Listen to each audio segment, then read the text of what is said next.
Halo semuanya, selamat datang kembali di channel Alur Cerita ini. Sebelum kita mulai jangan lupa untuk tekan tombol like dan subscribe, agar kalian bisa selalu update cerita-cerita seru dan menarik di channel ini. Mari kita game on. Bab 43, di depanmu adalah ngarai ikan naga. Hutan Sungai Barat baru saja melewati ngarai ikan naga, dan kota hutan barat baru saja melewatinya, kata pemilik perahu sambil duduk di haluan perahu dan menunjuk ke depan mereka. Hutan Sungai Barat, apakah itu hutan yang ada di sini sejak zaman kuno? Rupanya, itu mengandung banyak binatang purba dan bahan langka, tapi karena dikutuk, orang luar tidak bisa masuk dengan mudah. Su Chen bertanya, juga berdiri di haluan. Setelah hampir setengah hari di atas kapal, mereka telah meninggalkan Clear River City jauh di belakang. Su Chen telah selesai mengkonsolidasikan laut pengetahuannya, dan kesadarannya telah kembali ke kenyataan. Itu benar, pemilik perahu mengangguk. Tempat itu benar-benar penuh setan. Ada banyak orang yang ingin masuk dan mencari sumber daya, tetapi tidak banyak orang yang kembali hidup-hidup. Tapi sangat sedikit artinya beberapa orang kembali hidup-hidup. Su Chen bertanya. Ai, tamu, jangan berpikir seperti itu. Risikonya terlalu besar. Orang-orang telah kembali dari hutan Sungai Barat hidup-hidup sebelumnya, tetapi orang-orang yang kembali tidak pernah pergi terlalu jauh ke dalam hutan. Meski begitu, banyak orang kembali dengan kutukan pada mereka. Satu orang seperti itu benar-benar membawa nasib tragis ke seluruh keluarganya. Su Chen tertawa, kutukan itu bisa ditularkan. Bukan begitu, itu sebabnya sangat menakutkan. Tapi kudengar ada orang yang bisa bertahan hidup di hutan Sungai Barat. Sarjana muda itu bertanya. Mereka adalah penduduk asli, sekelompok orang liar. Orang-orang itu bisa hidup jauh di dalam hutan tetapi tidak terpengaruh. Namun, mereka juga tidak bisa meninggalkan hutan, ternyata, mereka juga akan mati jika terlalu lama meninggalkan hutan. Ini benar-benar tempat di mana orang di dalam tidak bisa keluar dan orang di luar tidak bisa masuk. Ini seperti sangkar besar, kata pemilik perahu sambil menggelengkan kepala. Tidak heran saya mendengar bahwa sumber daya sepenuhnya berada di bawah kendali 10 klan bangsawan garis darah meskipun produksi hutan Sungai Barat bagus, gumam Su Chen. Tepat, itu adalah ladang uang yang sangat besar bagi mereka. Mereka membeli bahan-bahan langka dalam jumlah besar dari penduduk setempat dengan harga murah, lalu menjualnya hampir 100 kali lipat dari harga aslinya, kata tebing besi dari samping. Aku mendengar bahwa Tuan Kotaan dan 10 klan bangsawan berdarah sebagian besar berselisih karena hal ini. Tuan Kotaan ingin memungut pajak untuk ini, tetapi klan bangsawan garis darah itu terus berusaha melalaikan tanggung jawab mereka dan tidak pernah melaporkan keuntungan mereka yang sebenarnya. Keuntungan dari hutan Sungai Barat berjumlah puluhan juta setiap tahun, tetapi Tuan Kotaan bahkan tidak mendapatkan satu tael emas pun darinya. Bagaimana mungkin dia tidak menjadi gelisah? Su Chen mendengus, jadi klan bangsawan garis darah itu hanya tahu cara mengeringkan orang lain dan tidak pernah berkontribusi apapun. Mereka benar-benar pantas mati. Klan bangsawan garis darah memiliki sedikit pengaruh lokal. Ketika para tamu mendengar apa yang dikatakan Su Chen, mereka semua melompat ketakutan dan tidak lagi berani berbicara dengannya. Su Chen berkata, Tuan Perahu, saya berubah pikiran. Kami akan turun di hutan Sungai Barat. Awalnya, Su Chen berencana untuk berburu binatang ganas di dekat pegunungan barat lebih jauh, tetapi dia malah memutuskan untuk berburu di sini. Ketika pemilik kapal mendengar bahwa Su Chen ingin turun di dekat hutan Sungai Barat, dia dengan cepat mencoba meyakinkannya sebaliknya. Namun, Su Chen tidak mau mendengarkan, dan pemilik perahu hanya bisa mengalah. Kapal menempuh perjalanan setengah hari lagi sebelum akhirnya melewati ngarai ikan naga dan tiba di hutan Sungai Barat. Su Chen dan tebing besi turun begitu perahu berhenti dan melangkah ke bibir sungai. Saat dia melihat kedua orang itu menghilang ke dalam hutan, pemilik perahu menggelengkan kepalanya dan menghela nafas, dua orang lainnya mengirim diri mereka sendiri ke kematian mereka. Di matanya, mereka berdua sudah mati. Setelah mencapai tepi sungai, keduanya berangkat ke kedalaman hutan. Hutan itu dalam dan terpencil. Semakin jauh mereka pergi, semakin sunyi dan semakin gelap. Ketika mereka berada jauh di dalam, mereka menemukan bahwa pohon-pohon itu semakin tinggi, tetapi akarnya semakin menonjol dari tanah. Tanah ditutupi dengan akar yang terjalin satu sama lain. Melihat ke kejauhan, seolah-olah tanah dipenuhi ular. Tanaman merambat juga menjuntai dari dahan pohon, tetapi ada juga ular sungguhan yang menunggu, tiba-tiba meledak saat seseorang lewat. Su Chen mengangkat tangannya, mencengkeram kepala ular itu dengan dua jari. Kemudian, dia memiringkan kepalanya ke samping saat seberkas cairan beracun melesat melewati telinganya. Jari-jarinya mencengkeram kepala ular saat dia membuka paksa mulutnya, memeriksanya dengan cermat dan mengumpulkan beberapa cairan beracun sebelum melepaskan ular itu. Di bawah mata mikroskopisnya, Rahasia di balik cairan beracun itu menjadi jelas dalam sekejap. Su Chen dengan cepat membedah komposisi cairan beracun itu. Itu tidak kuat, tapi dia bisa memperbaikinya menjadi sejenis zat asal yang beracun. Jika dia menggabungkannya dengan beberapa zat asal beracun lainnya yang dia miliki, mungkin dia bisa memurnikannya menjadi racun yang kuat. 10 atau lebih kemungkinan kombinasi segera melompat ke kepala Su Chen. Racun bukanlah salah satu arah penelitian utama Su Chen, tetapi meskipun demikian, dia bisa berubah menjadi ahli meramu racun hanya dalam hitungan menit jika dia mau. Setelah membuang ular itu ke samping, Su Chen dan tebing besi terus maju. Dengan sangat cepat, mereka bertemu dengan piton bunga hutan. Meskipun itu hanya binatang ganas tingkat rendah, mereka akan dapat menggunakan energi asal setelah membunuhnya. Pasangan tuan dan pelayan tidak ragu untuk membunuhnya dan menyerap energi asalnya. Namun, efek menyerap energi asal ini jelas lebih berpengaruh pada tebing besi daripada pada Su Chen. Pangkalan kultivasi di alam mendidih darah diukur oleh bintang Azure, dan jumlah energi asal yang dibutuhkan untuk mencapai alam pembukaan yang juga jauh lebih tinggi, binatang ganas tingkat rendah hanya bisa sedikit meningkatkan basis kultivasinya. Ini mirip dengan seseorang yang telah menerima promosi. Untuk mencapai promosi berikutnya, orang tersebut membutuhkan lebih banyak pengalaman. Sebenarnya, membunuh monster yang terlalu lemah bahkan akan menurunkan pengalamannya. Dengan demikian, keduanya tidak berhenti maju dan terus menuju ke hutan yang lebih dalam. Setelah berjalan sedikit lebih lama, Su Chen tiba-tiba memberi isyarat agar mereka berhenti. Yang bisa dilihat tebing besi hanyalah kabut-kabur, dan sepertinya tidak ada apa-apa di sana. Namun, mata Su Chen bisa melihat sekelompok besar titik merah pekat melayang di langit tidak jauh dari mereka. Ada sesuatu di depan kita. Tebing besi menyadari sesuatu saat dia bertanya. Ya, sejenis makhluk hidup yang ukurannya kira-kira sama dengan zat mikroskopis. Sebut saja organisme mikroskopis. Buka mata rohmu dan kamu akan dapat melihatnya. Sejak dia menemukan agregat zat asal di dalam blok logam dan efek khusus mereka, Su Chen telah menyebutnya sebagai zat mikroskopis. Zat mikroskopis, zat asal, dan partikel menjadi 3 tingkatan berbeda di mata Su Chen.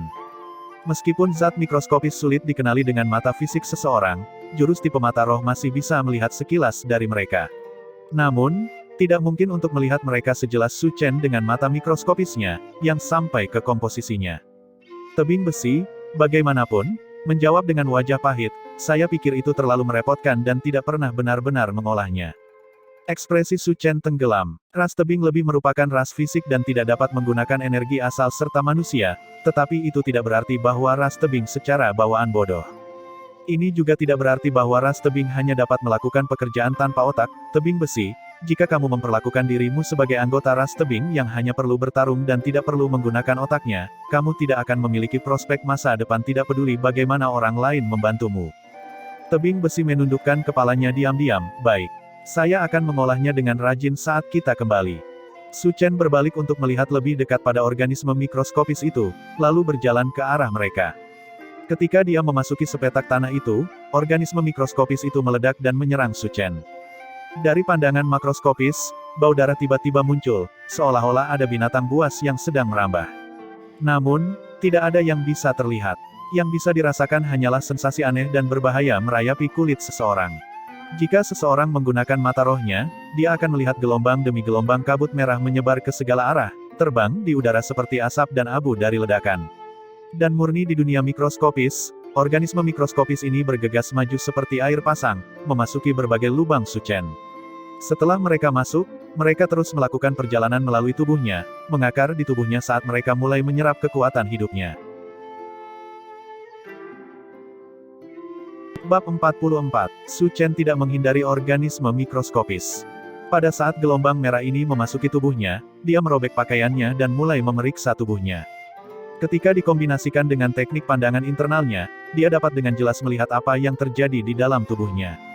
Dia menyaksikan mikroorganisme merah kecil itu masuk ke tulangnya seperti belatung, mendistribusikan diri ke setiap bagian tubuhnya, termasuk jantung, usus, ginjal, perut, limpa, dan bahkan laut Qi-nya, tempat energi asalnya disimpan.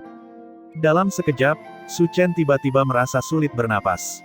Detak jantungnya mulai berpacu saat dadanya terasa seperti terbakar, dan dia mulai merasa pusing. Kutukan. Su Chen meludah dengan susah payah. Master, tebing besi tahu bahwa situasi Su Chen tidak benar dan dia akan mendekat. Su Chen mengayunkan lengannya dengan keras. Jangan mendekat ke sini. Jika kamu datang, Aku tidak akan bisa menyelamatkanmu. Tapi tubuhmu. Tebing besi menunjuk ke arah Su Chen sambil berteriak kaget. Hanya dalam beberapa saat, dia menyaksikan perubahan aneh mulai terjadi di seluruh tubuh Su Chen.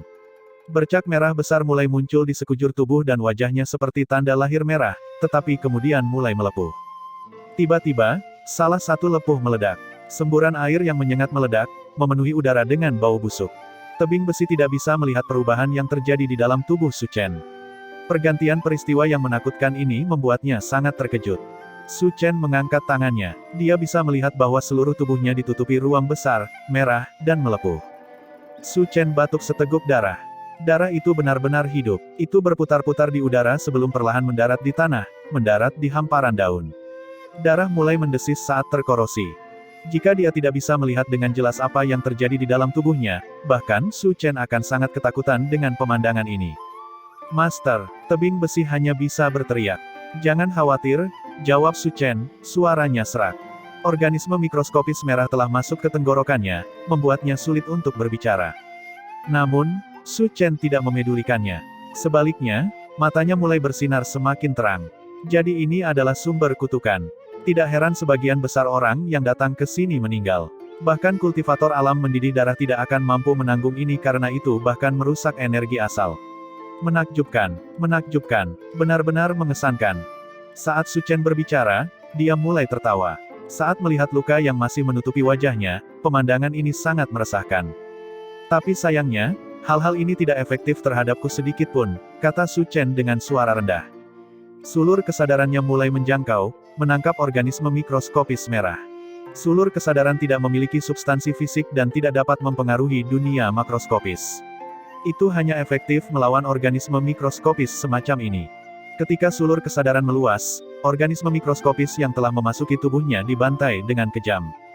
Jika organisme mikroskopis ini memiliki kesadaran, seolah-olah mereka telah menemukan bintang yang penuh energi. Saat mereka memakannya, iblis berbentuk tiang yang tak terhitung jumlahnya tiba-tiba muncul dari cakrawala dan mengerumuni mereka, memukuli mereka sampai mati dengan sangat presisi. Ini adalah representasi akurat dari apa yang dialami organisme mikroskopis ini. Sulur kesadaran membunuh mereka dalam satu pukulan seperti serangga. Ribuan sulur kesadaran ini terus bergerak, membunuh organisme mikroskopis ini dalam gelombang besar. Tebing besi menyaksikan bercak merah di tubuh Su Chen menghilang satu demi satu, dan kulit yang melepuh perlahan mulai kembali normal. Wajah Su Chen, yang beberapa saat sebelumnya sangat menakutkan untuk dilihat, telah kembali normal. Wah, tebing besi menghela nafas, Master, Anda membuat saya sangat ketakutan. Su Chen tidak menjawab, dia perlahan mengangkat tangan kirinya. Di telapak tangan kirinya, jejak merah cerah tetap ada. Su Chen sengaja meninggalkan ini di sana. Kemudian, dia melambaikan tangan kanannya, dengan paksa merobek tanda merah ini dari kulitnya. Namun kali ini, dia telah menggunakan teknik makroskopis untuk mencoba menangani situasi tersebut. Dia ingin melihat apakah itu akan berpengaruh. Dia dengan cepat menemukan, bagaimanapun, bahwa bahkan jika tanda merah itu robek, organisme mikroskopis masih tetap ada di dalam darahnya. Organisme mikroskopis yang bersembunyi di tubuhnya tidak bisa berbuat banyak karena jumlahnya yang sedikit. Namun, mereka masih diam-diam berkembang biak dan bereproduksi, terus bertahan hidup. Selama masih ada ruang tersisa untuk mereka, mereka akan terus bereproduksi dan berkembang. Sepertinya ini adalah akar dari kutukan hutan Sungai Barat, kata Su Chen. Jika ada yang secara tidak sengaja masuk ke wilayah yang dihuni oleh organisme mikroskopis ini, orang-orang itu akan diserang. Bahkan jika mereka menemukan ada sesuatu yang salah dan segera memotongnya, bahkan jumlah terkecil yang masuk ke mereka akan perlahan tumbuh dan berkembang sampai mereka mati karena kutukan. Yang terjadi hanyalah mereka menunda hal yang tak terhindarkan, saya kira. Tapi makhluk hidup dan penduduk asli di hutan Sungai Barat tidak terpengaruh oleh hal-hal ini, catat tebing besi. Itu benar, Su Chen tersenyum sedikit, ini juga yang membuatku tertarik. Mereka pasti tidak bisa menggunakan cara saya menghadapinya. Saya hanya tidak tahu alternatif apa yang akan mereka gunakan untuk melawannya. Tidak peduli apa itu, kita akan lihat sendiri jika kita teruskan, kata tebing besi. Su Chen tertawa, benar sekali. Ayo pergi. Saat dia berbicara, dia melambaikan tangannya. Bercak merah kulit yang telah dia robek dari telapak tangannya langsung masuk ke dalam gelas kimia, bersama dengan sepotong daging binatang. Dia secara resmi mulai mempelajari dan mengkultivasikan organisme mikroskopis ini. Setelah mengurus ini, keduanya terus maju lebih jauh ke dalam hutan. Meskipun organisme mikroskopis yang sangat aneh dan menyeramkan ini menghuni hutan ini, alam telah menemukan cara untuk berkembang biak, dan banyak binatang ganas masih menghuni hutan. Melimpahnya makanan memungkinkan hewan untuk tumbuh dan bereproduksi dengan cepat, yang pada gilirannya memperkuat siklus secara positif. Dengan demikian, tempat ini juga kaya akan sumber daya alam. Sepanjang jalan, Su Chen dan tebing besi terus-menerus memburu binatang fisies yang mereka temui dan memanen sumber daya apapun yang mereka temui. Saat mereka maju lebih jauh ke dalam hutan, binatang buas yang mereka temui juga tumbuh semakin kuat. Mereka secara bertahap maju dari binatang ganas tingkat rendah ke tingkat menengah, dan akhirnya menjadi binatang ganas tingkat tinggi dan bahkan tingkat atas. Su Chen hanya bertemu dengan satu binatang ganas tingkat atas. Itu adalah Burit Armor Beast. Meskipun tidak memiliki kekuatan kasar sebanyak raksasa tanah liat, itu masih merupakan lawan yang sangat sulit untuk dihadapi. Untungnya, Su Chen juga tidak sama. Setelah pertarungan yang cukup sengit, ia mampu mengalahkannya. Daging dari Burit Armor Beast tidak terlalu berharga, tapi satu tanduk di kepalanya adalah harta yang cukup langka. Tanduk besar itu seperti pedang melengkung. Burit Armor Beast memiliki kemampuan bawaan untuk menerobos pertahanan seseorang, selama itu memasukkan energi asal ke dalam tanduknya, kekuatannya sebanding dengan senjata yang layak. Tebing besi mengambil terompet dan mengibaskan beberapa kali. Bunyinya menusuk udara dengan tajam, jadi ia memutuskan untuk menganggapnya sebagai senjata. Efek samping dari Blackstreak Battle Blade terlalu besar untuk diabaikan, dan sudah waktunya untuk membuangnya. Tebing besi mengambil posisi terdepan saat ia maju dengan semangat, membawa pedang tanduk yang besar di punggungnya. Saat mereka sedang maju, tiba-tiba mereka melihat beberapa gerakan di depan mereka. Tebing besi berhenti bergerak dan dengan hati-hati melepaskan pedang tanduk dari punggungnya, memandang dengan penuh perhatian ke depan. Dia hampir saja menyerang ketika tiba-tiba dia melihat beberapa orang keluar dari pohon-pohon di depan mereka. Bab 45. Orang-orang ini mengenakan pakaian compang camping, dan wajah mereka berlumuran lumpur. Mereka memegang tombak. Setelah melihat tebing besi, mereka membeku sesaat, tetapi ketika mereka melihat pisau tanduk di tangan tebing besi, ekspresi mereka tiba-tiba berkerut karena marah saat mereka berteriak dengan marah dan menyerang, menusukkan tombak mereka ke tebing besi. Tebing besi tidak mengerti dari mana serangan mendadak ini berasal. Dia akan membalas ketika Su Chen tiba-tiba berteriak, "Jangan bunuh mereka." Ketika dia mendengar ini, tebing besi terpaksa menyingkirkan pedang tanduk itu. Meskipun orang-orang ini menyerang dengan ganas, mereka sangat lemah, hanya ahli bela diri di ranah penempaan tubuh. Tebing besi menyadari setelah bertahan dari beberapa serangan mereka, dan mereka tidak menimbulkan bahaya baginya, jadi dia bahkan tidak repot-repot membalas serangan mereka. Sebaliknya, dia mengaktifkan tubuh pertempuran adamantin miliknya dan membiarkan mereka memukulnya. Tombak panjang itu berdentang di tubuhnya yang seperti besi, tapi itu bahkan tidak meninggalkan bekas lecet apapun. Salah satu pria itu mengayunkan tombaknya dengan kejam, menghantam kepala tebing besi. Dengan keras, tombak itu benar-benar patah menjadi dua. Orang-orang itu saling memandang, tidak mampu menyembunyikan rasa takut dalam ekspresi mereka, kemudian, mereka berteriak dan mundur secara bersamaan. Ingin lari, ekspresi sengit muncul di wajah tebing besi. Dia baru saja akan merebut mereka semua ketika Su Chen berkata, "Biarkan mereka pergi." Tebing besi tertegun. Su Chen berjalan dengan tenang. Orang-orang ini adalah penduduk asli terdekat. Mereka menyerang bukan karena mereka ingin menjarah kita, tetapi karena kita membunuh binatang penjaga mereka. Binatang penjaga, tebing besi tidak mengerti. The Burit Armor Beast, jawab Su Chen, kita membunuh binatang penjaga yang telah mereka jinakkan. Mereka menyerang kita karena marah bisa dimengerti. Ketika orang-orang itu muncul, Su Chen menggunakan keterampilan kemahiran bahasanya untuk menafsirkan teriakan mereka. Karena itu, dia bisa mengerti mengapa mereka marah. Jadi begitu, ketika Su Chen mengatakan itu, tebing besi merasa agak malu.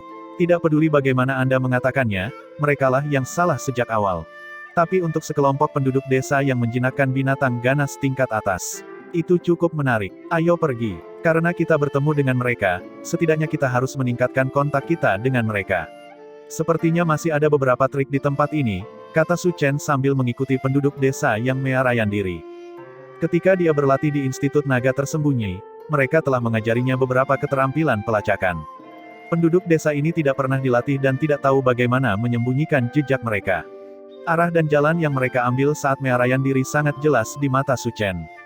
Saat mereka mengikuti jejak yang ditinggalkan oleh penduduk desa, sebuah desa yang dipenuhi benteng dengan cepat muncul di hadapan mereka. Desa berbenteng dibangun dari kayu dari pohon-pohon besar di dekatnya. Bahkan ada beberapa tentara desa yang memegang tombak atau hormat yang berjaga. Kekuatan mereka juga tampak seperti berada di alam penempaan tubuh, dan tidak satu pun dari mereka yang tampak luar biasa. Apa yang benar-benar melindungi desa berbenteng itu bukanlah kekuatan mereka sendiri melainkan kutukan tak berbentuk dan tak terlihat itu. Penduduk desa yang menyerang tebing besi sudah kembali ke benteng. Benteng itu jelas dalam keributan. Ketika Su Chen dan tebing besi muncul, panggilan peringatan terdengar dari benteng. Segera setelah itu, sekelompok tentara desa menyerbu ke atas benteng. Hormat demi hormat ditarik dan diarahkan tepat ke arah Su Chen. Seorang lelaki tua berambut putih yang ompong berdiri di atas tembok benteng dan berteriak, "Siapa kalian ini? Mengapa kalian menyerang kami?" Apa yang keluar dari mulutnya adalah bahasa standar manusia. "Saya pikir Anda salah paham. Kami di sini bukan untuk menyerang Anda, tetapi Andalah yang menyerang kami. Kamu membunuh binatang malaikat pelindung kami." Seorang penduduk desa yang terlihat seperti dia adalah komandan pasukan berteriak. "Binatang malaikat." Su Chen tertawa. "Kamu menyebut binatang ganas tingkat atas sebagai binatang malaikat. Lalu bagaimana dengan binatang iblis? Apakah mereka binatang ilahi?" Saat dia berbicara, ekspresinya tenggelam. Ras binatang adalah musuh dari semua ras cerdas. Jika kita menyembah mereka sebagai makhluk ilahi, ruang apa yang tersisa bagi kita manusia? Kita bisa mengendalikan dan menggunakan binatang buas, tapi tidak dengan cara ini. Lelaki tua itu mendengus, "Kamu membuatnya terdengar sangat bagus, tetapi jika bukan karena kamu menggertak kami dengan kejam, kami tidak akan dipaksa untuk mencari nafkah seperti ini. Kami tidak peduli apakah ras manusia adalah musuh ras binatang. Yang kami tahu adalah bahwa mereka menjaga rumah kami aman dari invasi kalian orang luar sialan. Anak muda, kami tidak akan bertengkar denganmu karena pelanggaranmu membunuh binatang malaikat pelindung kami karena ketidaktahuanmu.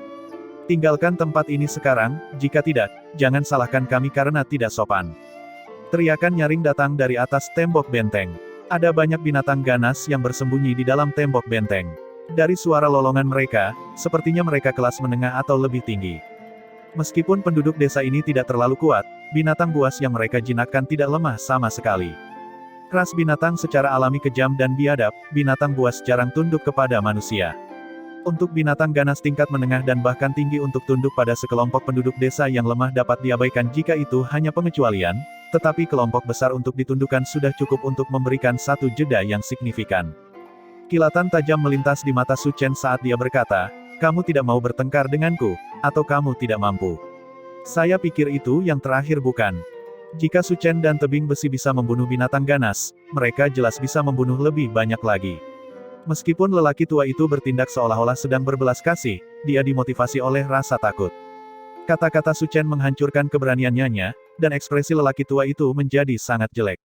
Komandan dari seniman bela diri berteriak, "Kepala, orang luar itu terlalu kurang ajar. Mereka kemungkinan besar dikirim oleh klan bangsawan garis darah itu. Jangan buang waktu kita dengan mereka dan bunuh saja mereka sekarang." Namun, lelaki tua itu masih ragu-ragu. Jelas bahwa dua orang di depannya tidak mudah dihadapi, dan bahkan jika dia bisa membunuh mereka, harganya mungkin terlalu tinggi untuk mereka tanggung. Su Chen, bagaimanapun, sedikit membeku ketika mendengar ini, lalu berkata, "Tolong, tunggu sebentar. Klan bangsawan garis darah, yang Anda sebutkan, apakah itu mengacu pada 10 klan bangsawan garis darah di Clear River City? Apakah ada klan bangsawan garis darah lain yang akan datang ke sini?" Balas komandan seniman bela diri. "Sepertinya kamu tidak terlalu menyukai mereka. Jika saya mengingatnya dengan benar, bukankah selama ini Anda berbisnis dengan mereka?" Su Chen bertanya. "Kami tidak berbisnis dengan mereka, mereka merampok kami." Komandan seniman bela diri muda itu berteriak keras. "Tapi sekarang, kami tidak ingin dirampok oleh mereka lagi." "Begitukah?"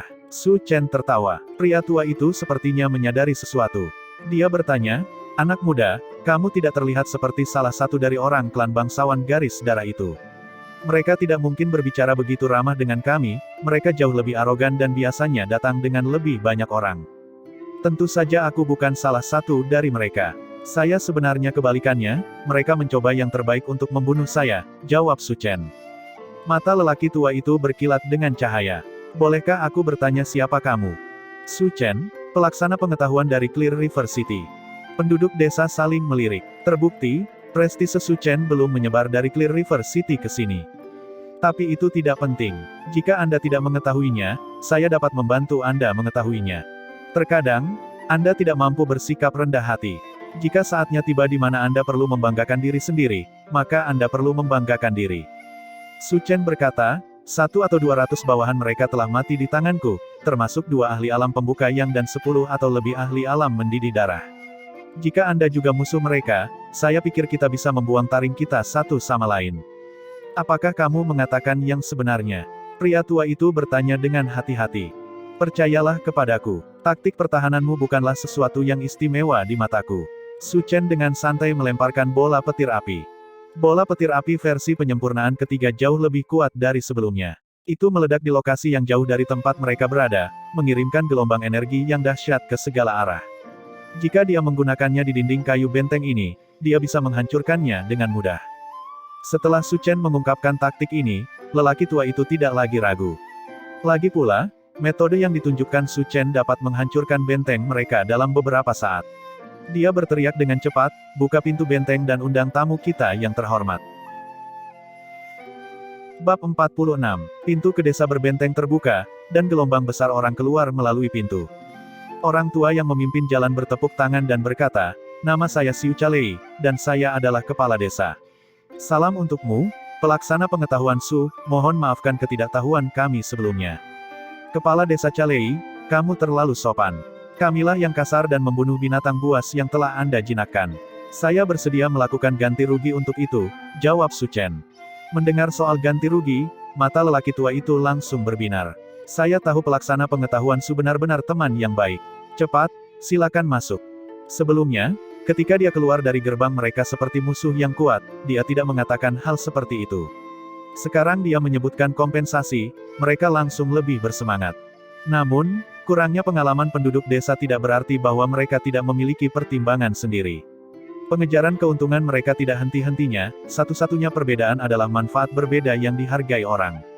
Su Chen tidak terburu-buru. Dia berbicara dengan Calei, perlahan mencari tahu bagaimana situasi di benteng sementara dia mengamati sekelilingnya. Benteng itu disebut benteng rumah kebahagiaan. Nama itu dimaksudkan untuk memiliki banyak arti, tetapi sayangnya, situasi sebenarnya tidak sesuai. Dari keadaannya, sepertinya benteng rumah kebahagiaan tidak memiliki lebih dari 300 orang. Di tengah benteng, ada 2 monster kolosal lagi, juga binatang ganas tingkat atas. Pada saat ini, mereka sedang santai. Su Chen bertanya dan menemukan bahwa awalnya ada 3 binatang ganas tingkat atas di sini. Penduduk desa tidak perlu memberi mereka makan, sebaliknya, mereka akan keluar, mencari makanan, dan kembali sendirian. Su Chen diam-diam mengagumi ini. Memberi makan binatang ganas adalah persyaratan mendasar untuk menjinakkan binatang buas. Hanya jika mereka bergantung pada Anda, mereka akan mendengarkan Anda. Manusia biasanya akan mengendalikan binatang buas dengan mengendalikan persediaan makanan. Ini sudah menjadi praktik yang berusia ribuan tahun. Tapi sekarang, beberapa binatang ganas bisa dikendalikan tanpa membatasi makanan mereka. Ada terlalu banyak hal yang perlu dipertimbangkan dalam situasi ini. Namun, Su Chen tahu bahwa ini adalah salah satu rahasia benteng, dan karena dia tidak bisa langsung bertanya kepada penduduk desa, dia mengambil pendekatan lain. Kepala desa Calei, sepertinya Anda dan klan bangsawan garis darah kota Clear River saat ini terkunci dalam perang dagang. Apa yang sedang terjadi? Bagaimana Anda berencana melanjutkan bisnis? Calei menjawab, aduh, masalah ini berawal dari mulai berbisnis. Karena pelaksana pengetahuan Su datang ke hutan Sungai Barat, Anda juga harus tahu seperti apa hutan itu sekarang. Su Chen mengangguk. Saya memiliki pemahaman kasar tentang itu. Medan hutan Sungai Barat rumit, dan penuh dengan bahaya. Tidak hanya binatang ganas merajalela di sini, tetapi tampaknya juga ada semacam kutukan yang membuat orang selain penduduk asli kesulitan melewatinya tanpa mati. Itu benar. Karena pelaksana pengetahuan Su bisa sampai di sini dan membunuh binatang ganas, Anda ternyata memiliki banyak bakat, yang tidak dimiliki kebanyakan orang. Kebetulan hutan Sungai Barat dipenuhi dengan sumber daya. Jika mereka ingin memanennya, mereka harus bergantung pada kami penduduk asli. Itu benar. Lagi pula, Anda adalah penduduk asli Sungai Barat, jadi sumber daya di Sungai Barat seharusnya menjadi milik Anda. Bagaimana bisa ada orang luar yang mengklaim haknya? Kata Su Chen sambil secara bersamaan menyanjung mereka dan menunjukkan kelemahan mereka. Itu benar sekali. Orang tua itu langsung bersemangat. Jadi kita harus bisa menjual sumber daya di sini di Sungai Barat dengan harga yang kita putuskan betul. Tentu saja, Su Chen sudah mulai memahami keseluruhan cerita. Tapi bukan itu yang terjadi, kata seorang seniman bela diri di dekatnya, suaranya penuh amarah. Otoritas untuk memberi harga pada sumber daya ini selalu menjadi milik klan bangsawan garis darah. Berapapun harga yang mereka tetapkan adalah harga yang harus kita jual. Ramuan obat tingkat tinggi dapat dijual seharga 100 tael emas di luar, tetapi kita harus menjualnya hanya dengan 1 tael. Perbedaannya sebesar itu. Su Chen terpana dengan perbedaan ini. Itu benar, kami tidak tahu apa situasi di luar pada awalnya dan ditipu oleh mereka, tapi itu karena kami tidak tahu lebih baik. Tetapi ketika kami mengetahui situasi di luar, kami mencoba bernegosiasi dengan mereka untuk menaikkan harga, tetapi mereka menolak persyaratan kami. Mengapa kamu tidak menjualnya kepada orang lain? Su Chen bertanya. Kami memikirkannya sebelumnya. Namun, pasar di Clear River sepenuhnya dikuasai oleh mereka, tidak mungkin bagi kami untuk mencoba dan menjualnya kepada orang lain. Calei menghela napas. Kota terdekat dengan hutan sungai barat adalah Clear River City. Klan bangsawan garis darah itu mengendalikan hampir semua bisnis di Clear River City dari kapal kargo ke dermaga ke toko sendiri. Setiap langkah dikendalikan oleh mereka. Jika mereka ingin sumber daya dari hutan sungai barat memasuki Clear River City, mereka harus tunduk pada kendali klan bangsawan garis darah segera setelah barang mereka dimuat ke perahu. Tanpa izin dari klan bangsawan garis darah, barang-barang mereka tidak bisa naik perahu, bahkan jika mereka naik perahu, mereka tidak bisa diturunkan di dermaga, bahkan jika diturunkan di dermaga, tidak ada penjaga toko yang berani menjualnya. Dengan prinsip yang sama, mereka perlu membeli barang-barang setelah menjual sumber daya, dan toko-toko itu juga dikendalikan oleh klan bangsawan garis darah. Bahkan jika Anda mengurus semua masalah yang disebutkan di atas dan menjual dagangan Anda tidak akan bisa membeli apapun dengan uang itu. Dengan memonopoli pasar, klan bangsawan garis darah bisa memaksa penduduk desa di hutan sungai barat untuk menjual sumber daya kepada mereka. Apakah kamu tidak mencari-cari pasar lain? Kami mencoba sebelumnya. Sayangnya, kami tidak punya perahu, dan sungai di sini dipenuhi bajak laut. Bajak laut itu juga dikendalikan oleh klan bangsawan garis darah, dan beberapa bahkan digaji oleh mereka. Kami pernah membuat perahu dan mengirim beberapa barang ke kota lain di hilir, tetapi pada akhirnya, mereka semua dibunuh oleh bajak laut bahkan sebelum mereka mencapai kota. Sebenarnya, kepala mereka dikirim kembali kepada kami oleh klan bangsawan garis darah. Betapa kejamnya, Su Chen terkejut. Cara klan bangsawan garis darah melakukan sesuatu pada dasarnya memonopoli setiap jalan ke pasar, lalu menggunakan ini untuk menghasilkan keuntungan yang tidak sepatutnya. Namun, mereka yang dapat memproduksi dan memiliki sumber daya hanya dapat menerima eksploitasi ini. Namun meski begitu, penduduk desa yang keras kepala tidak menyerah begitu saja. Tanaman yang mereka tanam dan panen, serta hewan yang mereka pelihara, dapat membantu mengurangi ketergantungan mereka pada dunia luar. Anda mungkin mengendalikan pasar, tetapi saya dapat mengendalikan produksi saya. Mereka mengandalkan metode ini untuk melawan lawan mereka. Ketika tekanan ekonomi diterapkan pada titik di mana tidak ada pihak yang bisa mentolerir pihak lain, yang sering terjadi segera setelah itu adalah bentrokan berdarah dan kekerasan. Klan bangsawan garis darah marah dengan keengganan penduduk desa untuk bekerja sama. Mereka mulai mengirim orang ke hutan, bersiap untuk menyerang langsung penduduk desa. Meskipun kutukan di hutan sungai barat menakutkan, klan bangsawan garis darah telah beroperasi di sini selama bertahun-tahun, dan mereka tahu sedikit tentang kota sungai barat. Mereka memahami beberapa rahasia seputar kutukan itu. Tidak mungkin mereka bisa menghindari kutukan 100% dari waktu ke waktu, tetapi mereka memiliki beberapa tindakan perlindungan yang dapat sangat mengurangi kemungkinan terkena kutukan. Selama orang mau mati, tidak masalah bagi mereka untuk menembus hutan. Hal ini membuat pertahanan alami hutan sungai barat jauh kurang efektif melawan mereka. Para seniman bela diri di hutan sungai barat telah mencoba untuk melawan klan bangsawan Bloodline dan mencegah mereka mencuri sumber daya yang mereka hasilkan dengan kerja keras, tetapi mereka telah dikalahkan 2 kali dan dipaksa untuk membayar harga yang berdarah. Karena mereka berada di hutan belantara, tidak ada yang mau membela mereka juga. Pada akhirnya, penduduk desa hanya bisa menundukkan kepala dan membiarkan eksploitasi terus berlanjut. Namun, keadaan ini tiba-tiba berubah belakangan ini. Semua penduduk desa telah bersatu lagi untuk melawan klan bangsawan garis darah. Alasannya adalah karena mereka telah memperoleh semacam keterampilan yang memungkinkan mereka untuk mengendalikan binatang ganas.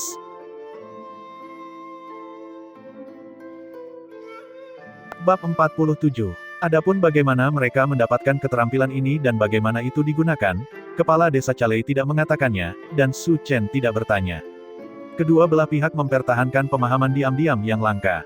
Lagi pula, kepercayaan di antara mereka berdua didasarkan pada kebencian mereka terhadap klan bangsawan garis keturunan. Setelah memahami situasi antara Sungai Barat dan klan bangsawan garis darah, Su Chen menjelaskan secara kasar konfliknya dengan klan bangsawan garis darah juga. Tidaklah tepat baginya untuk memuji dirinya sendiri, oleh karena itu dia membiarkan tebing besi menceritakannya sebagai gantinya. Ketika dia mendengar bahwa Su Chen telah membunuh kepala kota Biro Asal, mengambil alih Biro Asal, dan kemudian mencuci dermaga sungai jernih dengan darah, tatapan penduduk desa semakin kuat, dan mereka menatap Su Chen dengan sangat hormat. Old Chalei berkata dengan penuh semangat, "Pelaksana pengetahuan Su, karena kita berdua memiliki permusuhan dengan klan bangsawan garis keturunan, kita adalah sekutu. Jika kita bisa bekerja sama, kita pasti bisa mengalahkan para bangsawan jahat itu." Su Chen tertawa, "Saya pikir kepala desa mungkin salah paham tentang sesuatu." "Apa itu?" Su Chen menjawab, "Saya tidak pernah mengatakan bahwa saya memiliki permusuhan dengan klan bangsawan garis darah. Yang pernah saya katakan adalah bahwa mereka ingin membunuh saya." Chalei tertegun. "Apakah ada perbedaan?" "Tentu saja ada perbedaan. Sebagai pelaksana pengetahuan dari Biro Asal, semua yang saya lakukan adalah untuk kemuliaan surga. Gaji saya berasal dari keluarga kekaisaran, jadi kesetiaan saya adalah kepada mereka. Namun, cara saya melakukan sesuatu membuat klan bangsawan garis darah tidak senang, menghasut serangan mereka. Saya tidak suka itu, tapi saya masih tidak memiliki dendam pribadi dengan klan bangsawan Bloodline, itu hanya bisnis. Karena itu, jika klan bangsawan garis keturunan itu berhenti membuat masalah untukku, aku tidak akan membuat masalah untuk mereka sendiri." Semua orang di sana tercengang oleh kata-kata ini. Su Chen telah menolak mereka. Ini tidak terlalu mengejutkan. Meskipun penduduk desa itu sederhana, mereka memiliki merek kelicikan mereka sendiri. Agar Chalei menyatakan bahwa dia dan Su Chen bersatu melawan musuh bersama pada dasarnya hanya mencoba membuat Su Chen melakukan pekerjaan gratis untuk mereka. Dia akan mempertaruhkan nyawanya untuk mereka tetapi tidak akan mendapatkan keuntungan apapun dari dirinya sendiri. Jika itu orang lain, mungkin mereka akan setuju. Jika mereka benar-benar sangat miskin sehingga mereka tidak mampu memberinya manfaat apapun, Su Chen mungkin setuju untuk membantu mereka. Namun, kebetulan orang yang mereka temui adalah Su Chen, dan mereka bukannya tidak punya uang. Paling tidak, di mata Su Chen, mereka memiliki kekayaan yang tidak mereka sadari. Kekayaan ini bukanlah sumber daya hutan Sungai Barat, tetapi metode mereka untuk mengatasi kutukan dan teknik rahasia yang mereka gunakan untuk mengendalikan binatang buas itu. Su Chen sangat menghargai kedua hal itu. Meskipun pihak lain memiliki sesuatu yang membuat Su Chen tertarik, tidak mungkin dia bisa memberitahukannya. Ketika Chalei mendengar Su Chen menolaknya, dia menjadi sedikit cemas. "Pelaksana pengetahuan Su, kamu membunuh salah satu binatang malaikat pelindung kami." Dia tidak menyebutkan harga, hanya meminta kompensasi. Perilaku seperti ini membuat orang sangat tidak bahagia. Tebing besi mendengus, dan bahkan Su Chen mengernyitkan alisnya sedikit.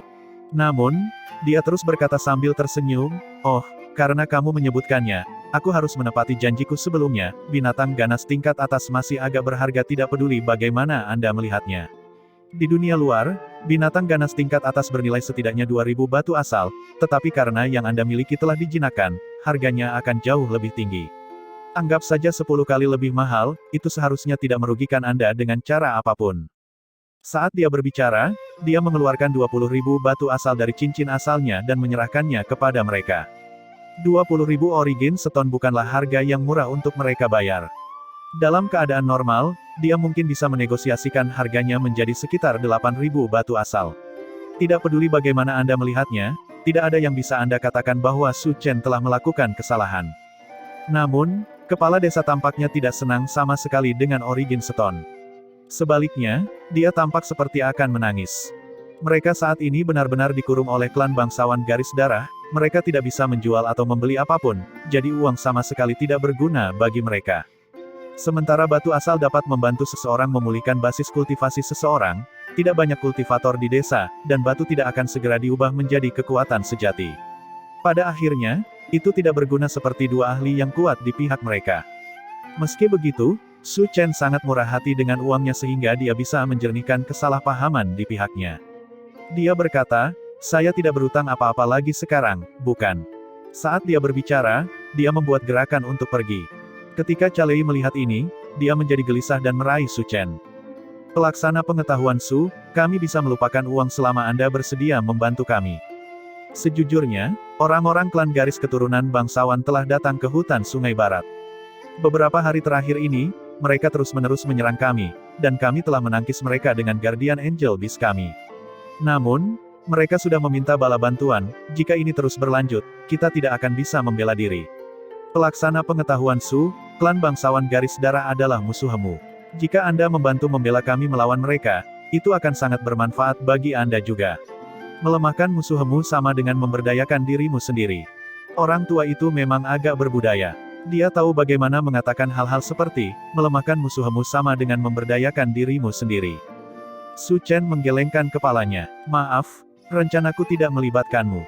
Apakah Anda hadir atau tidak terlalu memengaruhi saya. Saat dia mengatakan itu, dia berbalik untuk pergi lagi.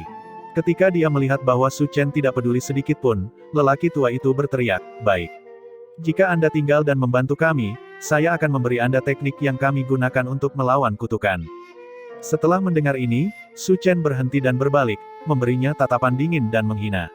Kepala desa Calei, aku tidak menyakitimu. Mengapa kamu ingin menyakitiku? Calei tertegun. Apa maksudmu? Aku tertarik dengan teknik yang kau gunakan untuk melawan kutukan, tapi jika kau memikirkannya, mungkin ada banyak batasan serius untuk itu. Kemungkinan pembatasan ini adalah mengapa Anda tidak memiliki cara untuk meninggalkan hutan Sungai Barat untuk jangka waktu yang lama dan mengapa klan bangsawan garis darah tidak memilih untuk menggunakannya.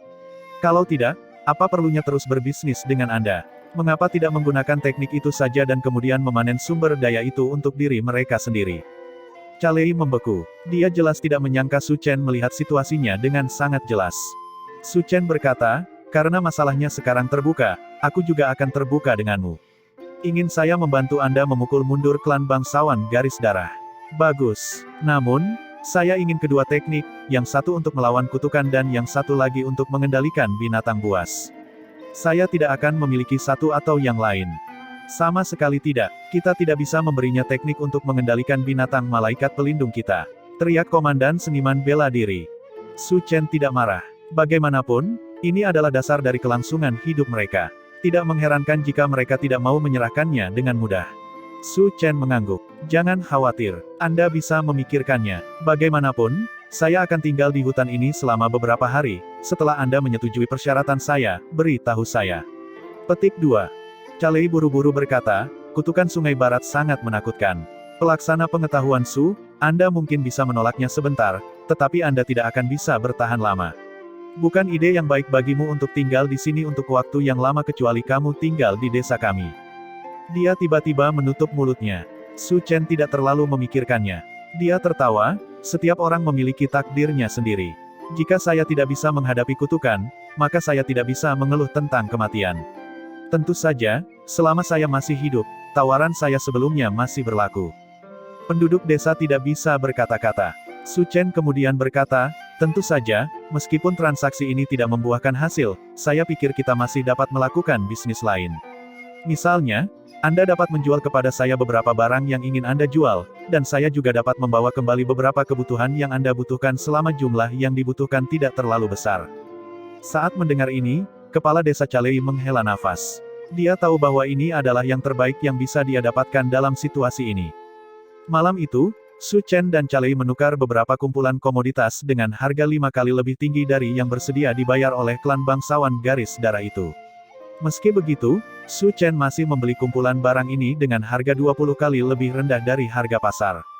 Jika bukan karena fakta bahwa dia perlu meningkatkan basis kultivasinya, Su Chen benar-benar ingin melakukan beberapa perjalanan antara Clear River City dan West River Forest untuk mengirimkan sumber daya ini.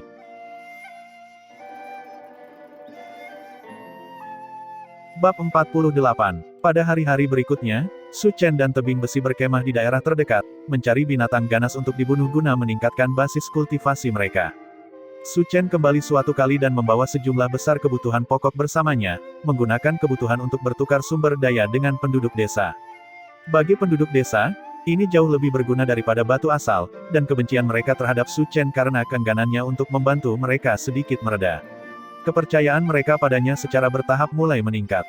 Pada kenyataannya, beberapa hal perlu dibangun di atas kepercayaan sejak awal. Menjinakkan binatang ganas adalah kunci bertahan hidup di desa hutan Sungai Barat. Jika mereka menyerahkannya kepada siapapun yang datang dan mengklaim bahwa mereka memiliki musuh bersama, maka mereka benar-benar bingung. Itu sebabnya Su Chen tidak terburu-buru untuk mendapatkan jawaban. Sebaliknya, dia tinggal bersama mereka, meningkatkan interaksinya dengan mereka serta pemahaman mereka satu sama lain. Sama seperti ketika dia berada di pegunungan Scarlet. Sebagian besar waktu, Su Chen tidak benar-benar berburu. Itu adalah pekerjaan tebing besi. Su Chen hanya mencari tempat untuk melakukan eksperimennya. Hutan Sungai Barat memiliki sumber daya yang melimpah, dan dia dapat melakukan banyak percobaan dengan sumber daya lokal saja. Kadang-kadang, Su Chen akan membuat beberapa obat. Meskipun hutan Sungai Barat memiliki sumber daya yang melimpah, ia kekurangan orang yang tahu cara memanfaatkan sumber daya ini dan mengubahnya menjadi barang berkualitas tinggi. Banyak penduduk desa menimbun sumber daya yang besar, tetapi mereka masih meninggal karena penyakit dan luka ringan. Sepertinya mereka sekarat karena kelaparan di atas gunung emas. Obat-obatan yang dibuat Su Chen, bagi penduduk desa, sangat berguna. Hari ini, seperti biasa, Su Chen sedang melakukan eksperimennya ketika tiba-tiba dia mendengar keributan dari luar. Situasi di hutan cukup sederhana, jadi Su Chen tidak melakukan eksperimen yang rumit. Dia menghentikan apa yang dia lakukan dan melihat beberapa penduduk desa menyerbu masuk dari luar. Mereka membawa dua pria dengan tandu di belakang mereka. Penduduk desa di paling depan berlutut di depan Su Chen dan berkata, "Tuan Su, tolong selamatkan adikku." Setelah mengenal Su Chen begitu lama, mereka tidak lagi memanggilnya pelaksana pengetahuan. Sebaliknya, mereka langsung menyebutnya sebagai Tuan. Bagi penduduk desa, Tuan dapat digunakan untuk memanggil seorang sarjana, yang jelas terlihat seperti Su Chen. Su Chen mendekat untuk melihat dan menemukan mereka berdua penuh luka. Salah satu orang yang terluka memiliki rongga besar di dadanya, sementara sidik jari terlihat jelas di tubuh orang lain. Mereka terluka oleh orang lain. Apa yang telah terjadi? Su Chen bertanya. Apalagi yang bisa terjadi? Itu adalah anjing-anjing klan bangsawan garis keturunan. Mereka di sini lagi. Salah satu penduduk desa berkata dengan marah. Tidak lama sebelumnya, klan bangsawan garis darah itu telah mengirim beberapa orang untuk menyerang benteng rumah kebahagiaan. Meskipun mereka telah memukul mundur lawan mereka dengan bantuan binatang ganas, mereka telah membayar harganya dengan 6 kematian dan 2 luka parah. Berapa banyak orang yang mereka kirim? Su Chen bertanya. Hanya satu orang yang cukup untuk membuat seluruh benteng menjadi gempar, seru penduduk desa dengan getir. Su Chen mengingatnya. Dia dipanggil Yi Liang, pemuda yang santai dan riang. Namun, sekarang dia menangis terseduh-seduh. Satu orang, Su Chen bergumam. Apakah malaikat pelindungmu tidak bisa mengusirnya? Yi Liang mengangguk. Dia terlalu cepat, dan binatang malaikat pelindung tidak bisa mengikuti. Dia memanfaatkan itu untuk menyerang kami. Dia membunuh seperti sebuah permainan, dan dia berkata bahwa dia ingin meluangkan waktunya untuk bermain-main dengan kami. Karena itu, dia tidak akan membunuh lebih dari 10 orang sehari. Dia akan kembali besok. Oh, jawab Su Chen tanpa komitmen, mengalihkan perhatiannya kedua orang yang terluka itu. Bawa mereka kepadaku, katanya. Ketika mereka melihatnya seperti ini, semua orang sedikit menyesal. Su Chen tahu betul apa yang mereka pikirkan, dan dia tahu lebih baik mengapa mereka membawa luka mereka ke sini. Bukan hanya agar dia bisa menyelamatkan mereka. Mereka berharap dia akan bersimpati dengan mereka. Sayangnya, pendirian Su Chen tidak dapat digoyahkan dalam hal ini. Dua orang yang terluka ditempatkan di atas meja. Su Chen mulai berusaha menyembuhkan mereka. Dia menikmati penyembuhan yang terluka bukan hanya karena merawat yang sakit memberinya rasa pencapaian tetapi juga karena itu membantunya lebih memahami tubuh manusia, energi asal, dan kehidupan secara umum. Kedua korban itu tidak terluka ringan, tapi Su Chen masih bisa merebut mereka dari cengkeraman maut. Baiklah, bawa mereka kembali dan biarkan mereka beristirahat selama beberapa hari. Selama periode waktu ini, beri dia makan bubur, tetapi jangan memberinya apapun yang mengandung terlalu banyak. Aturan yang sama seperti biasanya, 500 batu asal per orang. Anda dapat membayar dalam sumber daya atau langsung di batu asal, kata Su Chen sambil menyeka darah di tangannya. Seorang penduduk desa telah dengan bijaksana mengeluarkan 1000 batu asal dan meletakkannya di atas meja. Dengan 20.000 batu asal yang diberikan Su Chen kepada mereka terakhir kali sebagai perbaikan, mereka masih mampu membayar harga itu. Tuan Su, orang itu akan kembali besok, kata Lang Yi sambil menatap Su Chen dengan cemas. Kamu memiliki banyak kemampuan dan tidak takut pada mereka. Tolong bantu kami. Kami benar-benar tidak dapat memberi Anda metode untuk mengendalikan binatang malaikat penjaga, tetapi jika Anda memiliki permintaan lain, kami benar-benar akan memuaskan mereka. Apakah begitu? Su Chen menunduk berpikir sebentar sebelum mengangguk dan berkata, tidak apa-apa. Katakan padaku, bagaimana situasi di sekitar pria itu? Kira-kira seberapa cepat dia? Apakah Anda memperhatikan sesuatu yang unik tentang cara dia bertarung? Lang Yi menjawabnya satu per satu. Penduduk desa tidak memiliki banyak pengalaman. Mereka bahkan tidak dapat mengetahui tingkat basis kultivasinya, tetapi mereka dapat menggunakan istilah yang sangat mendasar untuk menarikkan kekuatan lawan mereka. Misalnya, mereka dapat mendeskripsikan kecepatannya dengan membandingkannya dengan binatang ganas lain atau dengan kecepatan panah yang ditembakkan dari hormat.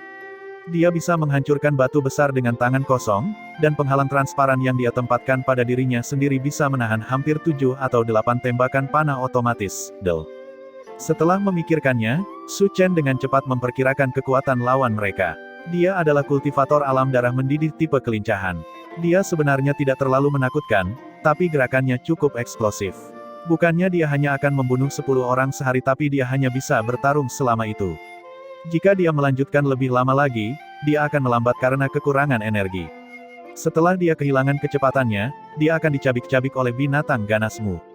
Tapi dia pergi sebelum melambat. Langyi setidaknya bisa membuat pengamatan mendasar seperti itu. Itu benar, jadi aku akan mengajarimu sesuatu, kata Su Chen. Orang yang mengandalkan kecepatan seringkali suka memanfaatkan medan. Untuk menghindari binatang ganasmu, dia mungkin melompat dari rumah ke rumah kan. Itu benar. Baik, kalau begitu cari kamar dan siapkan jebakan untuknya di sana. Pasang jebakan seperti ini, temukan beberapa potong bambu dan letakkan di samping jendela, dengan ujung runcing mengarah ke dalam. Dia tidak akan bisa mengatakan dari luar dan akan menusuk dirinya sendiri begitu dia memasuki ruangan. Su Chen mengajari mereka langkah demi langkah bagaimana memasang jebakan seperti itu, menyebabkan penduduk desa yang marah menjadi sangat bersemangat. Petik 2. Gunakan hormat silang untuk menarik perhatiannya, lalu temukan racun dan oleskan di ujungnya. Apakah Anda tidak menggunakan semacam racun mati rasa saat berburu? Itu bisa membuat binatang buas pusing dan sangat mengurangi kecepatannya, bukan? Jika Anda menggunakannya pada orang ini, itu mungkin tidak seefektif melawan binatang buas, tetapi itu seharusnya lebih dari cukup untuk mengurangi kecepatannya hingga 30%. Begitu dia melambat, maka gunakan binatang ganas itu untuk mengelilinginya. Su Chen memberi isyarat secara dramatis. Itu seharusnya menyelesaikan masalah. Di senja hari kedua, benteng mengirim beberapa orang lagi. Namun kali ini, itu bukan teriakan minta tolong, mereka membawa seekor binatang yang baru saja mereka sembelih, bersama dengan beberapa tumbuhan yang telah mereka kumpulkan untuk mengungkapkan rasa terima kasih mereka. Su Chen tidak bersikap sopan dan menerimanya. Bab 49. Apa katamu? Zhongshan juga mati. Suara si Zhongwei tiba-tiba melonjak 1 oktav, sementara suhu di dalam ruangan tiba-tiba terasa turun. Seolah embusan angin tiba-tiba bertiup melewati lehernya, Lu Suang bergidik. Itu semua karena ketidakmampuanku.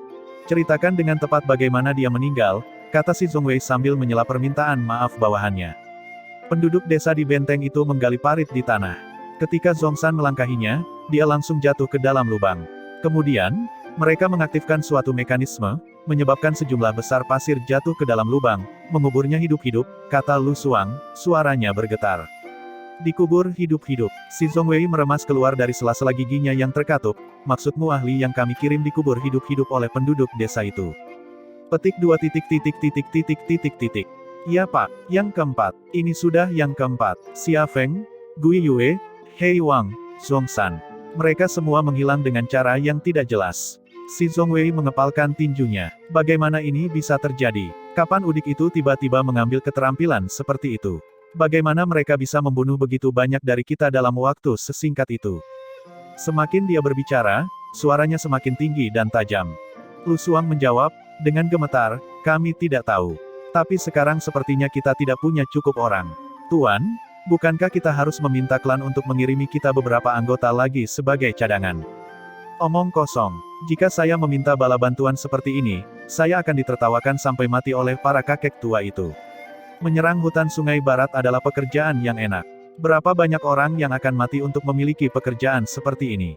Karena ini tugasku, aku tidak bisa membiarkannya begitu saja. Si Zhongwei melolong marah. Lu Suang tidak berani membuka mulutnya lagi.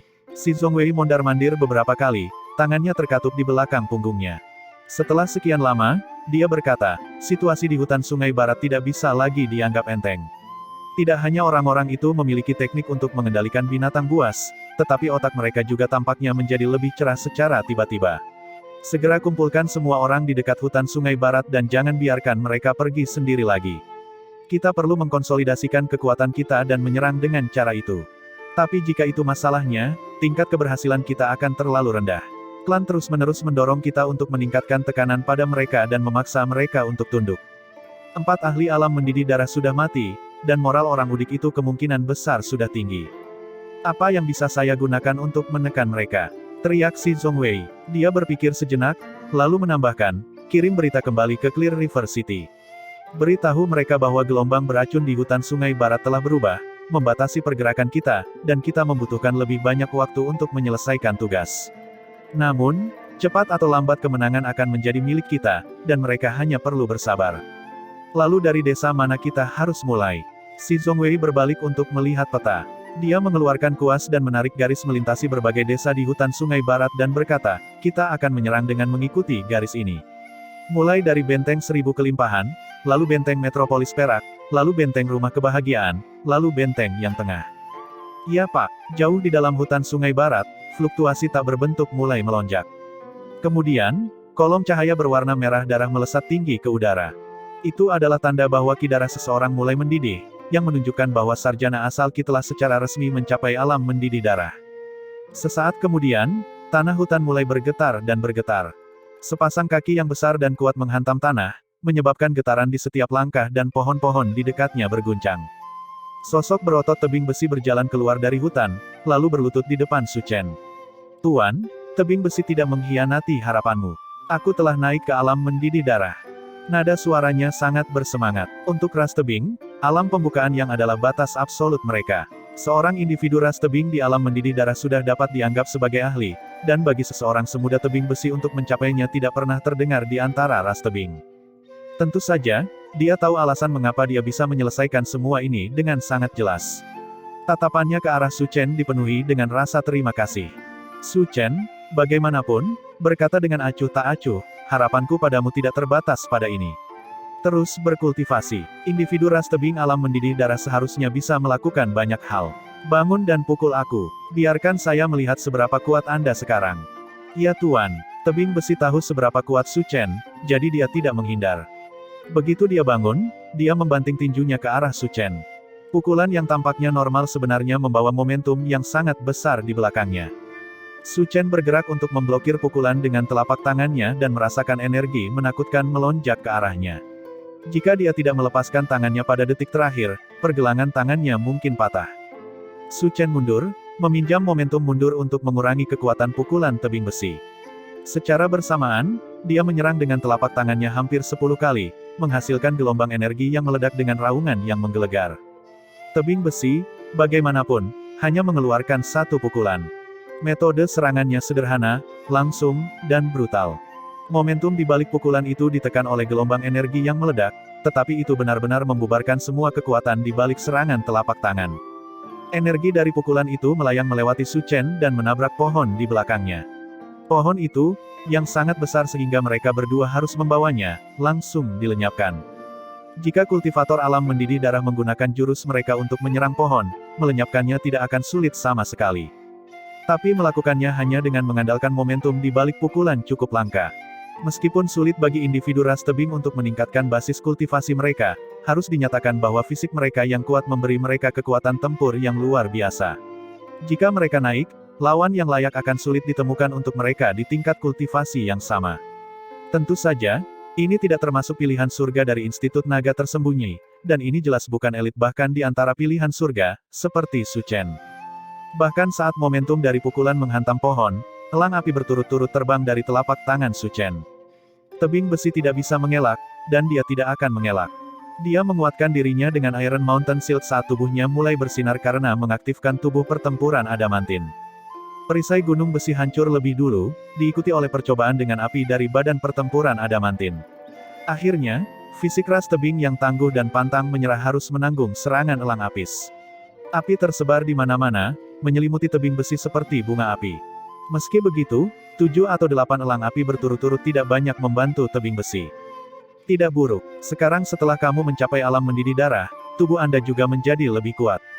Ekspresi puas muncul di wajah Su Chen, ras tebing secara alami tidak kompeten dengan energi asal dan mengalami kesulitan untuk berkultivasi, tetapi karena inilah anggota ras tebing juga memiliki kemampuan pertahanan bawaan. Efek dari sebagian besar jurus akan berkurang pada Anda. Ketika Anda berada di alam menarik Ki, keuntungan ini tidak begitu jelas, tetapi sekarang Anda berada di alam mendidih darah dan telah mengaktifkan kekuatan dalam darah Anda, efek berkurangnya jurus seharusnya lebih menonjol. Pantas saja orang selalu mengatakan bahwa anggota ras tebing pada dasarnya adalah petarung. Sayangnya, mereka hanya tahu cara menggunakan ras tebing, bukan mengasuh mereka. Petarung ras tebing yang benar-benar luar biasa tidak bisa hanya digunakan sebagai tameng. Dengan tubuh pertempuran adamantin, Iron Mountain Shield, pelahap surga, dan Melted Gold Battle Armor, bahkan serangan habis-habisan dari kultivator alam pembukaan yang seharusnya tidak dapat melakukan apapun kepadaku, jawab tebing besi dengan keras. Itu mungkin tidak benar. Su Chen memberi isyarat, dan ultra elang api muncul, membanting ke tebing besi. Kali ini, tebing besi tidak bisa sepenuhnya mengabaikan serangan itu. Saat api mereda, bekas luka bakar terlihat menutupi dadanya. Lihat, kemampuan bertahanmu ada batasnya. Setelah batas ini terlampaui, Anda masih akan terluka relatif serius. Selain itu, Anda bukan Wang Dousan, garis darah bangos saljinya dapat membantu menutupi kehilangan kecepatannya saat berat badannya bertambah. Tetapi karena Anda tidak bisa, pelahap surga tidak akan berguna di tangan Anda seperti di tangannya. Sementara dalam hal kemampuan pemulihan kamu tidak bisa bersaing dengannya, dia tidak bisa bersaing denganmu dalam hal pertahanan murni. Pada akhirnya, kamu masih memiliki kemampuan terkuat untuk menahan serangan. Ketika tebing besi mendengar ini, dia tertawa. Untuk tebing besi, yang sekarang menjadi pelindung daging yang benar-benar berkualitas, kata-kata Su Chen adalah pujian tertinggi yang bisa dia terima. Tepat ketika mereka akan terus menyelidiki kekuatan tebing besi, dua penduduk desa tiba-tiba muncul, berlari ke arah mereka. Tuan Su, situasinya tidak terlihat bagus. Apa yang telah terjadi? Orang-orang dari klan bangsawan garis darah menyerang kita secara massal. Bab 50. Di dalam benteng rumah kebahagiaan, pertempuran akhirnya pecah. Ratusan seniman bela diri berpakaian hitam memegang perisai di satu tangan dan pedang di tangan lainnya melolong saat mereka menyerbu ke arah benteng. Penduduk desa yang berdiri di dinding benteng menarik hormat mereka, dan panah demi panah terbang ke langit, mendarat di perisai dan bergemerincing. Namun, tidak banyak yang benar-benar dapat mengenai target mereka, dan karena mereka tidak menggunakan hormat yang diperkuat, target yang mereka pukul biasanya hanya terluka ringan. Namun, para seniman bela diri juga bukan prajurit berpengalaman. Hujan panah yang sangat sedikit ini sudah cukup untuk memperlambat mereka dan bahkan menghentikan mereka untuk maju. Bahkan ada beberapa yang berbalik untuk mundur. Saat ini, mereka yang bertanggung jawab untuk mengawasi pasukan mulai bertindak. Setelah membunuh beberapa dari mereka yang mundur dan menstabilkan emosi pasukan, mereka sekali lagi melanjutkan perjalanan. Sekelompok sampah. Si Zhongwei berkata dengan dingin sambil melihat dari belakang garis depan. Sebagai komandan operasi pemusnahan di Sungai Barat, si Zhongwei secara alami harus muncul secara pribadi untuk mengawasinya. Sekitar 10 orang berdiri di sampingnya, semuanya adalah sarjana origin Qi resmi. Itu benar, jika saya jujur, mengirim mereka ke sini sama tidak bergunanya dengan kentut. Kami tidak membutuhkan banyak orang, akan jauh lebih baik jika kita naik sendiri dan mengambil alih benteng. Itu akan jauh lebih sederhana, kata sarjana origin Qi berambut kuning. Apa yang Anda tahu? Ujar sarjana origin Qi berambut ungu berjubah putih. Sekelompok sekitar 100 seniman bela diri terlatih dan berpengalaman dapat dengan mudah mengalahkan 7 atau 8 kultivator alam penarik Qi. Tidak akan jarang bagi mereka untuk menjatuhkan seorang kultivator alam mendidih darah juga. Anda harus tahu bahwa sarjana origin Qi juga masih manusia. Kami memiliki kendali atas energi yang kuat, tetapi kekuatan hidup dasar kami tidak berubah. Kita tidak bisa menggantikan seniman bela diri yang tak terhitung jumlahnya. Itu benar, orang lain menambahkan, kecuali basis kultivasi Anda mencapai alam gemetar cahaya, di mana serangan Anda dapat mengguncang langit dan bumi, Anda dapat masuk dan keluar dari kehampaan, dan kekuatan hidup Anda meningkat ke titik di mana Anda dapat meregenerasi anggota tubuh dan organ Anda, memiliki prajurit berlevel rendah akan selalu berguna. Bahkan seseorang di alam gemetar cahaya, jika dihadapkan dengan resimen tentara alam pembuka yang, mungkin perlu memberi jalan kepada mereka. Kecuali basis kultivasi Anda 3 kali lebih tinggi dari lawan Anda tidak dapat mengabaikan kekuatan angka belaka. Karena itu, para tetua klan memutuskan untuk menggunakan penduduk desa ini sebagai pelatihan untuk prajurit kami. 400 tentara elit ditambah kita bahkan mungkin bisa menghadapi seseorang di alam gemetar cahaya, kata seseorang dengan percaya diri. Menghadapi seseorang di alam gemetar cahaya. Anda berpikir terlalu jauh di masa depan, seseorang mencibir dengan jijik. Alam gemetar cahaya dulunya adalah batas kultivasi atas yang bisa dicapai manusia. Bagi kebanyakan orang, itu masih merupakan gelar yang terlalu jauh untuk dicapai. Itu juga benar. Jika orang seperti Paman 11 atau Si Kei Huang ada di sini, mereka dapat dengan mudah memusnahkan semua orang yang hadir. Berbeda dengan alam kultivasi lainnya, alam gemetar cahaya adalah pintu gerbang utama, dan perbedaan kekuatannya juga sangat besar. Siapapun yang menggunakan celah antara gambar Ki, mendidih darah, dan alam pembukaan yang untuk mengevaluasi alam gemetar cahaya akan mendapat kejutan yang kasar. Namun, tidak ada gunanya mengucapkan kata-kata yang merusak moral ini saat ini. Di medan perang, pertarungan masih berlangsung. Para seniman bela diri, di bawah paksaan komandan mereka, mulai merambah tembok benteng. Pada saat yang sama, penduduk desa mulai melemparkan tombak pendek ke arah mereka. Ujung tombak pendek ini tertutup racun, dan tombak itu sendiri cukup tajam dan berat. Nyatanya, penduduk desa jauh lebih menakutkan saat menggunakan tombak tersebut. Beberapa seniman bela diri, terkena tombak, menemukan bahwa luka mereka dengan cepat mulai membusuk dan bernanah. Mereka berteriak memilukan saat mereka menutupi luka mereka, tetapi komandan di belakang mereka terus mendorong mereka ke depan. Selama mereka belum mati, mereka terpaksa terus menyerang. Entah mereka akan mati dalam tugas atau mati untuk komandan mereka. Jika seorang jenderal yang terampil melihat pemandangan ini, dia pasti akan menggelengkan kepalanya dan mengutuk, pelatihan macam apa ini. Memaksa mereka untuk menyerang, tampaknya tidak takut mati. Jika ini yang diperlukan untuk melatih pasukan, maka itu terlalu mudah. Kenyataannya adalah bahwa tidak setiap orang di klan garis keturunan bangsawan tahu cara melatih tentara. Sarjana Ki asal menghabiskan sebagian besar waktu mereka berkultivasi dan tidak mengerti bagaimana memimpin tentara. Dengan demikian, pertempuran ini tidak hanya melatih para prajurit tetapi juga para perwira. Meski begitu, tekanan dari hampir 400 seniman bela diri sulit untuk ditanggung oleh penduduk desa Benteng Rumah Kebahagiaan. Pasukan yang menyerang kota tidak kuat, tetapi mereka yang mempertahankannya bahkan lebih lemah. Ketika menghadapi serangan seperti tsunami dari ratusan seniman bela diri, banyak penduduk desa yang begitu ketakutan sehingga jiwa mereka seolah-olah meninggalkan tubuh mereka. Banyak orang menyesal mencoba melawan klan bangsawan garis darah.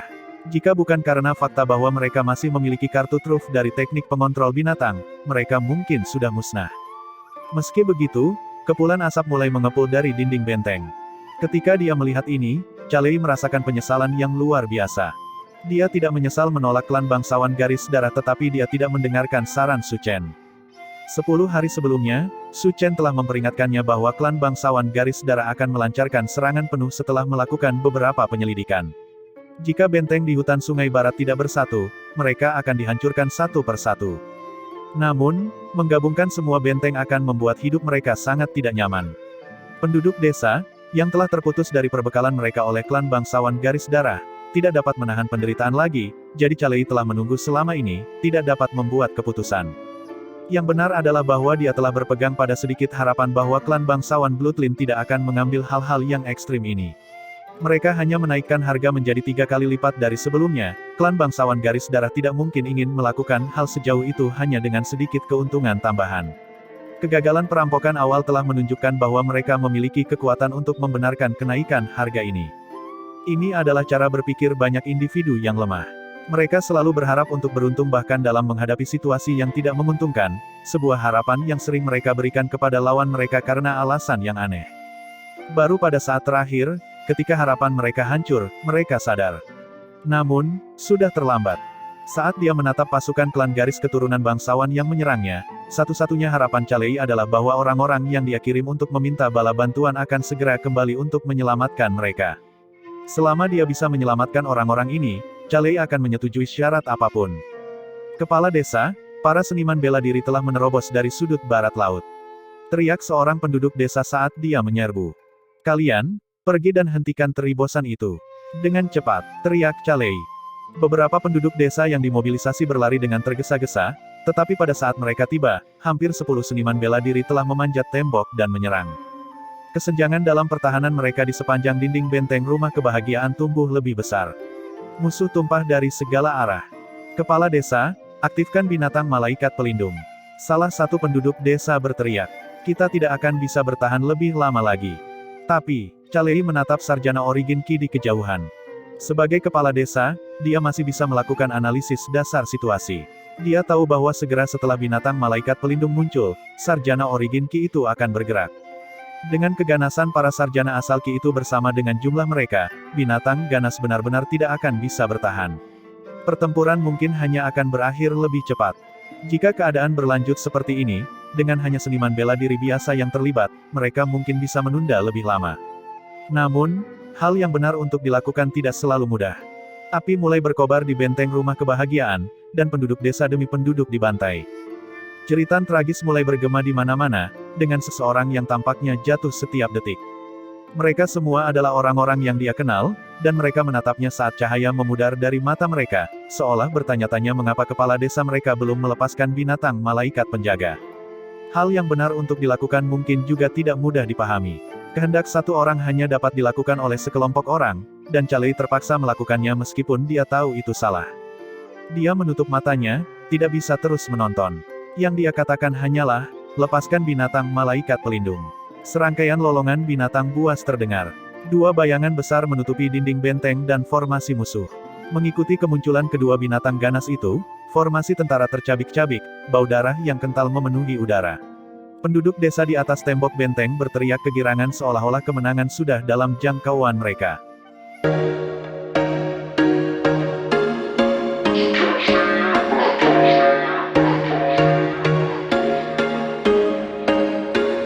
There was once a day that I would pray for you. I'd go and misbehave just so you'd notice too. Sneaking looks up and down from across the room.